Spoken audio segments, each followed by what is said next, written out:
नमस्कार बच्चों, previous lecture में हम एक्सरसाइज 5.2 कर रहे थे। नेक्स्ट 5.3 एक्सरसाइज करने जा रहे हैं। अब फर्स्ट क्वेश्चन क्या है हमारा, list the outcomes you can see in the experiment. क्या दे रखा है हमें, एक पाई चार्ट से रिलेटेड एक डायग्राम दे रखा है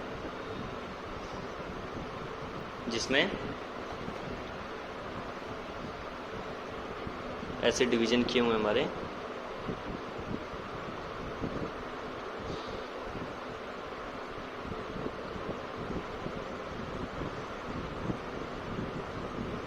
ये 5 पार्ट किए हुए हमारे, ये इक्वल पार्ट है वैसे। तो इसमें ये पूछ रहा है कि कौन कौन से आउटकम आ सकते हैं। एक स्पिनिंग व्हील है, एक स्पिनिंग व्हील टाइप है क्वेश्चन, ठीक है।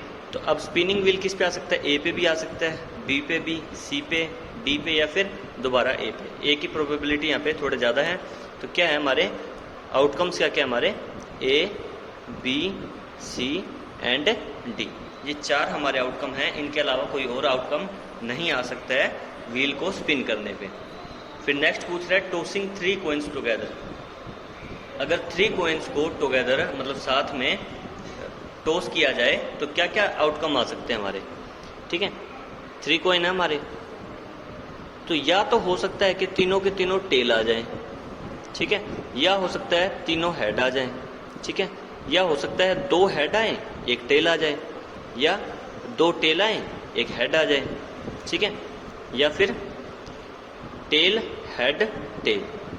तो कुछ इस तरीके की हमारी आउटकम्स बनेंगे कि ये केस हमारे बन सकते हैं। फिर नेक्स्ट है when a die is thrown list the outcome of an event of getting. एक डाई को थ्रो किया गया है, डाई जिसमें एक क्यूब होता है जिसमें 1 to 6 मार्क किए हुए निशान होते हैं, ठीक है, यानी 1 भी आ सकता है 2 भी, जो हम लूडो में खेलते हैं वो सिंपल वाली डाई, ठीक है। क्या पूछ रहा है, अ प्राइम नंबर, एक प्राइम नंबर आने के कितने चांस है, कितने आउटकम्स हैं। तो प्राइम नंबर आने के क्या क्या है हमारे 2, 3, 4 एंड 5, 2, 3 एंड 5, ये क्या हमारे प्राइम नंबर आने के आउटकम्स हैं, ठीक है, क्योंकि इनके अलावा और कोई प्राइम नंबर नहीं है जो डाई के ऊपर मार्क किया गया हो। फिर नेक्स्ट पूछ रहा है नोट अ प्राइम नंबर। अब नोट अ प्राइम नंबर में हमारे क्या क्या बचते हैं, 1, 4 एंड 6, ये आउटकम क्या हो गए हमारे नोट अ प्राइम नंबर के। अ नंबर ग्रेटर देन 4, 4 से ज्यादा बड़ा नंबर है, इसके कितने आउटकम होंगे। 4 से बड़ा क्या होता है हमारा 5, 5 से बड़ा क्या होता है 6, 6 से बड़ा होता है 7, लेकिन 7 हमारा डाई पे नहीं होता। तो ये हो गया हमारे आउटकम्स किसके, अ नंबर ग्रेटर देन 4। फिर उसी तरीके से पूछ रहा है a number note greater than 5, यानी 5 से बड़ा नहीं होना चाहिए। 5 से बड़ा नहीं होना चाहिए मतलब एक 5 से बड़ा नहीं है, 2 भी बड़ा नहीं है, 3, 4 और 5 खुद भी इंक्लूड होगा क्योंकि उसने 5 से बड़े की बात की है सिर्फ, ठीक है। तो ये क्या होंगे हमारे टोटल पॉसिबल आउटकम्स हो गए। फिर नेक्स्ट क्वेश्चन हमारा,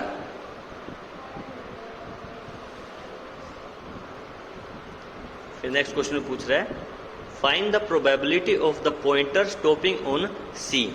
क्वेश्चन फर्स्ट से ए से रिलेटेड क्वेश्चन है, ये वाला फर्स्ट ए है, ये एक स्पिनिंग व्हील है, तो पॉइंटर सी पे आके रुक जाए, इस चीज की क्या प्रोबेबिलिटी है।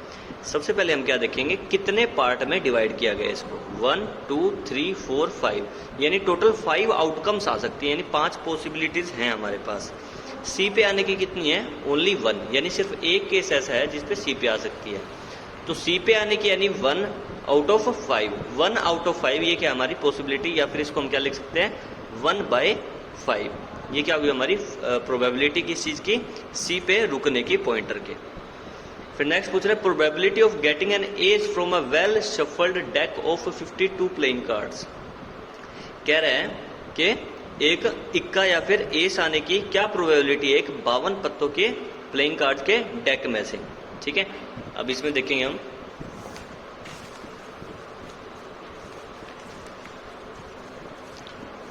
टोटल कार्ड हमारे पास कितने होते हैं 52 होते हैं, ठीक है। एस के कार्ड कितने होते हैं हमारे, एस के हमारे 4 कार्ड होते हैं, कितने 4 कार्ड होते हैं एस के, ठीक है। डायमंड का, हर्ट का, स्पेड का और क्लब का, ये 4 एस होते हैं हमारे, ठीक है।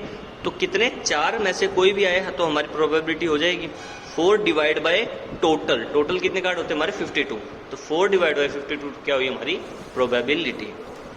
ठीक है,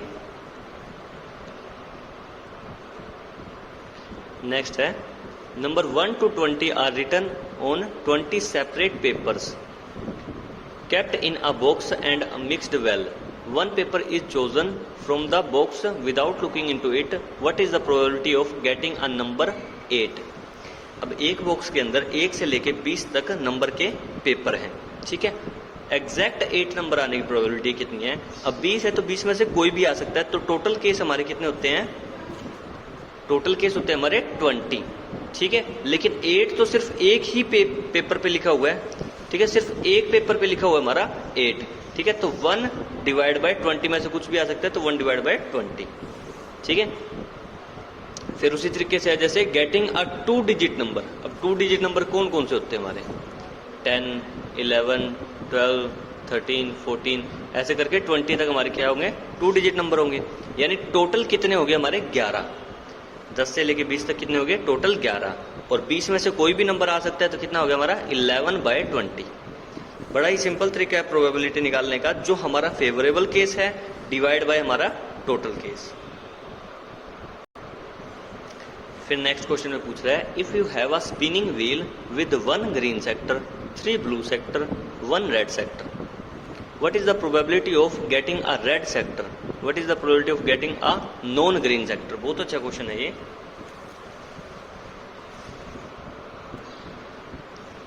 अब ये हमारे 5 सेक्टर हैं टोटल, जिसमें 3 ब्लू सेक्टर है, 1 ग्रीन है और 1 रेड है। अब ग्रीन सेक्टर आने की प्रोबेबिलिटी क्या है? अगर इसको स्पिन किया जाए तो पॉइंटर पे ग्रीन सेक्टर आने कितनी है? ग्रीन का हमारा सिर्फ 1 सेक्शन है, यानी 1 डिवाइड बाय टोटल। टोटल यानी क्या क्या आ सकता है हमारा? ये और ये और ये, कोई भी आ सकता है, यानी 1, 2, 3, 4 एंड 5। 5 में से सिर्फ एक ही ऐसा सेक्टर है जिसमें ग्रीन है, तो प्रोबेबिलिटी क्या होगी हमारी? 1/5। ब्लू की कितनी होगी? अब ब्लू के तो 1, 2, 3 बॉक्स हैं, तो 3 डिवाइड बाय टोटल यानी 5। ये हो गया हमारा आंसर। इसी के साथ हमारा चैप्टर कंप्लीट होता है। नेक्स्ट लेक्चर में नया चैप्टर शुरू करेंगे, तब तक के लिए धन्यवाद।